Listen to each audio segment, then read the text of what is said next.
네 번째로 중국 산업 정책의 변천과 방향에 대해서 일단 세 가지로 나눠서 말씀을 해 주셨으면 합니다.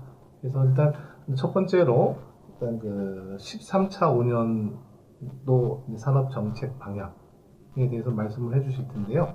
일단 요거부터 좀 말씀을 해 주시면 좋을 것 같아요. 13차 5년도 요 산업 정책 중국은 어떤 방식으로 해왔는지 이제 전문가도 들으시는 분들이 전문가도 계시지만 또 그냥 그 비전문가 분들도 계시니까 이거 한번 좀 설명해 주시고 뭐 이제 산업 정책 방향에 대해서 한번 말씀해 주시기 바랍니다.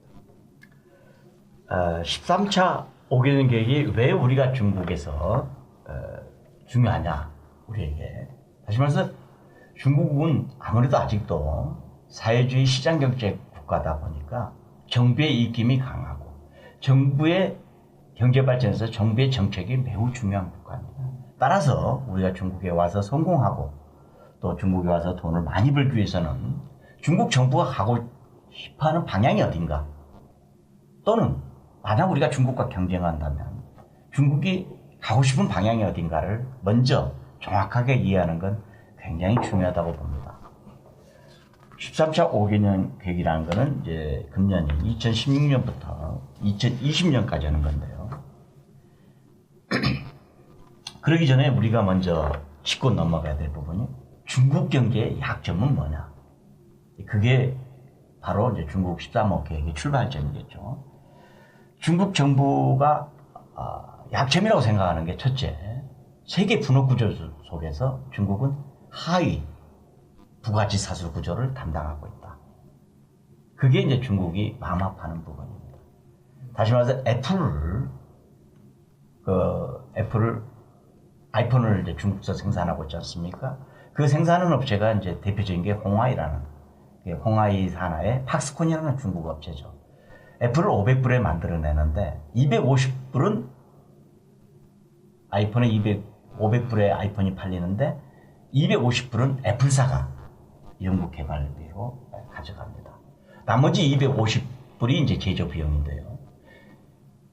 그 중에 거의 150불을 우리 한국이 가져갑니다. 가장 많은 포지션을 갖고 가죠. 거기에 보면은 이제 LCD 디스플레이라든지 또는 메모리 반도체라든지 이런 것들이 한국이 독점하고 있기 때문에 그렇고, 그 다음에 이제 설비 부분에 대한 것들을 이제 독일들이 많이 가져가죠. 또 독일이 생산하는 부품. 세 번째 일본이 가져가고 있고요. 마지막으로 대만이 이제 경영 비용으로 갖고 가고. 중국이 갖고 가는 건 5달러 전후입니다. 네, 100분의 1만 땅 빌려주고 노동자 대주고 겨우 가져가는 게 1% 정도 갖고 가는 거죠. 이게 중국이 굉장히 기분 나쁘다는 겁니다. 첫째는. 두 번째는 핵심 부품 소재 설비를 중국이 못 만들어낸다는 겁니다.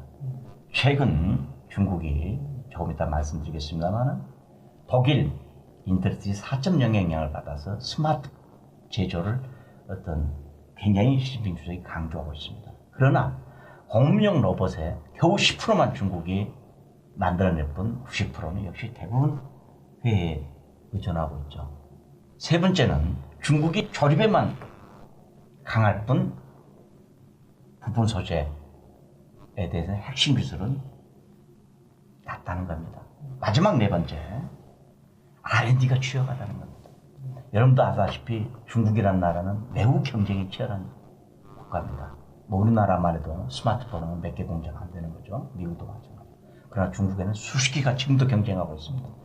특히 시아오미 같은 기업이 나오면서 대부분 지금까지 열심히 했던 화웨이 또는 종신 이런 주력 업자들의 이윤을 거의 잠식하고 있는 거죠. 왜 중국이 연구 개발이 낮냐? 특히 민간 기업의 연구 개발. 이미 중국에서 생산되는 제품은 지구상에 다 존재하는 제품들이라는 거예요. 어떤 제품은 20년, 30년. 다시 말해서 연구 개발할 필요가 있는 거죠. 가장 대표적인 제품이 자동차와 핸드폰이라고 볼 수 있겠죠. 예를 들어서 중국의 자동차의 토종 챔피언들이 계속 바뀌는데요. 처음에는 지율이라는 제품 회사가 나타났습니다. 그 다음에 질이라는 회사가 나타나고 요즘도 짱싱이라는 회사가 또 떠오르고 있는데요. 장청이라는. 왜 그러냐면 그 사람들이 자동차를 한 대 연구 개발하는데 만여 명의 인력이 엄청난 돈을 투입해서 2, 3년 노력해야 하나의 제품을 만들어냅니다. 그러려면은 이 회사가 규모의 경제, 당연히 적어도 300만에서 1000만 대 이상의 규모를 가져야 그 많은 연구 인력을 월급 줄 수 있고 또 자금을 투입할 수 있는 거죠. 대부분 자동차에서 가장 아이디어한 게 연구 개발비가 전체 매출에 차지하는 게 3 내지 5%입니다. 1000만 대를 생산하는 기업은 30만 대 내지는 50만 대 R&D를 할 수 있는 거지만 중국같이 대부분 평균 생산량이 20만 대 전후로 생산하는 기업은 R&D 인력을 그렇게 많이 갖고 있을 수도 없고 R&D 비용을 그렇게 많이 지출할 수도 없는 거죠. 자, 이런 회사들이 무리해서 R&D를 해가지고 제품을 내놓는데 바로 그 옆에 회사들이 카페에서 내놓고 또는 선진국 다국적 기업들이 바로 또 제품 출시하면 경쟁력이 강화되는 거죠. 그래서 치열한 시장 경쟁이 오히려 중국 기업들의 R&D를 위축시키고 있는 겁니다. 그래서 이 네 가지가 중국 정부가 가장 가슴 아파하고 또 시급히 시정해야 한다 생각하는 것들이죠. 그래서 이제 중국 정부가 13차 5개년 계획에 제조업의 정책 목표가 이제 크게 두 가지 방향으로 집중되고 있는 거죠. 하나는 전통 제조업의 제조 대국에서 이제 제조 강국으로 가자. 그냥 조립만 하지 말고 이제는 부품 소재 핵심 설비로 가자. 또 하나는 중국 제품 보면 우리가 언뜻 느낀 게 불량 품질이 좀 불량품이 많다. 불량률이 높다. 또는 효율이 떨어진다. 그래서 이걸 스마트 제조하자. 또 하나는 R&D를 대폭적으로 혁신하자. 그래서 2020년 R&D 비중 목표는 R&D가 전체 GDP에서 차지하는 비중은 2.5%입니다. 2015년에 2% 정도였는데 0.5%를 더 높여자는 거죠. 또 하나는 제조업 혁신센터를 만들고 다시 말해서 혁신을 아주 중요시하는 거죠. R&D를. 그 다음에 두 번째는 창의적 인재를 양성하자.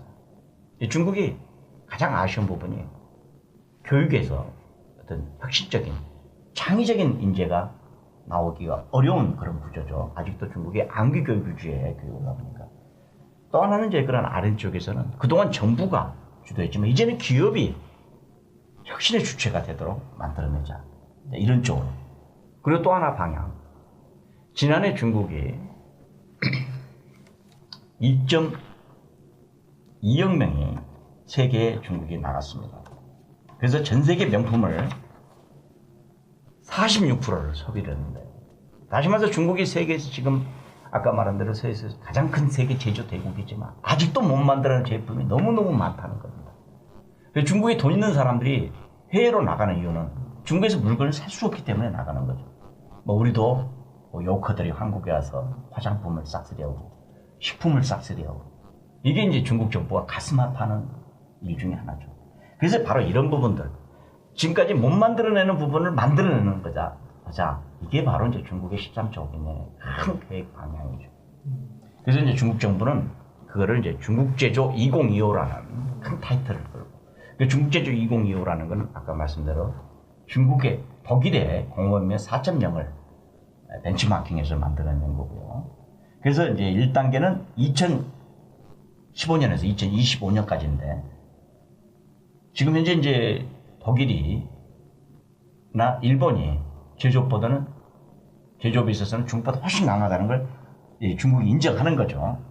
그래서 2025년까지는 IT와 제조업 융합을 통해서 일본과 독일을 초월해보자. 이게 중국의 1단계 목표입니다. 그 다음에 2단계는 2025년에서 2035년까지인데요. 미국과 한번 경쟁하는 수준으로 가보자. 3단계는 2035년에서 2045년까지인데 이제는 그때는 미국을 한번 초월해보자. 이런 야심찬 목표를 갖고 있는 거죠. 그래서 이제 그런 걸 위해서 이제 로봇을 적극 도입할 생각이고요. 또 제조업에 있어서도 스마트 제조를 위해서 컴퓨터 제어 공작 기계 CNC라고 그러죠. 이런 비중을 2013년 27%에서 2050년에는 50%, 또 나아가 2025년은 64%까지 확대해서 불량률을 30%씩 맞춰 나가겠다. 이런 목표를 잡고 있는 거죠. 예, 중국 제조 2025까지 말씀해 주셨고요.